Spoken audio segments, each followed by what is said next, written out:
हरि ओम. योगदास जय गणेश जोशी यांनी प्रवचनांमधून सांगितलेले कथामृत क्रमांक 20 केरसुणी. एकदा एका शिष्याने आपल्या घरी श्री सत्यनारायणाची पूजा आयोजित केली होती. त्याने आपल्या गुरुबंधूंना सायंकाळी तीर्थप्रसादासाठी निमंत्रित केले होते. आपल्या सद्गुरूंना त्याने सकाळपासून पूजाविधीपासून भोजन आणि सायंकाळचा तीर्थप्रसाद असे पूर्ण दिवस आमंत्रित केले होते. त्याप्रमाणे त्याचे सद्गुरू सकाळी पूजाविधीपासून उपस्थित राहिले. उपाध्यबुवांनी यथासांग पूजा सांगितली. दुपारचे भोजन झाले.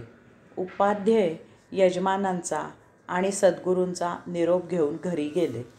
सायंकाळी इतर सर्व निमंत्रित तीर्थप्रसादाला आले. आपले सद्गुरू तेथे भेटले म्हणून सर्व खुश होते. तीर्थप्रसादाचा कार्यक्रम झाल्यावर सद्गुरू सर्वांचा निरोप घेऊन घरी जायला निघाले. रस्त्यात त्यांना सकाळी सत्यनारायणाची पूजा सांगणारे उपाध्ये भेटले. ते नको त्या अवस्थेत होते. लटपटत चालत होते.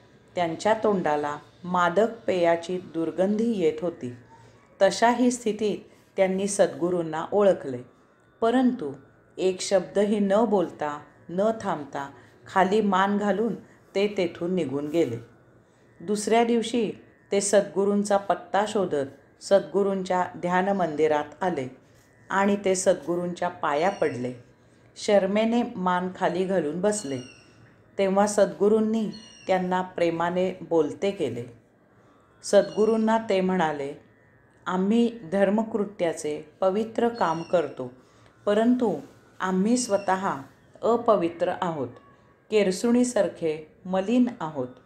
केरसुणी स्वतः घर स्वच्छ करते, स्वतः मात्र मलिन असते. तेव्हा सद्गुरू त्यांना म्हणाले, उपाध्यबुवा, केरसुणी स्वतः सर्व घर स्वच्छ करते. केर काढताना ती अस्वच्छ होते, मलिन होते, परंतु महत्त्वाची गोष्ट म्हणजे ती कुलीन असल्यामुळे केर काढून झाला की घराच्या एका कोपऱ्यात त्रयस्थपणे साक्षी भावनेने घरातील सांसारिक लीला पाहत शांत उभी असते, मौन असते. दुसरे दिवशी पुन्हा घराचा केर काढते. न बोलता शांतपणे साक्षी राहून त्रयस्थपणे घर स्वच्छ करते. उपाध्यबुवा सद्गुरूंना म्हणाले, उपदेश करावा. त्यावर सद्गुरू म्हणाले, आपल्या घरी असावे, आपले घर पण राखावे.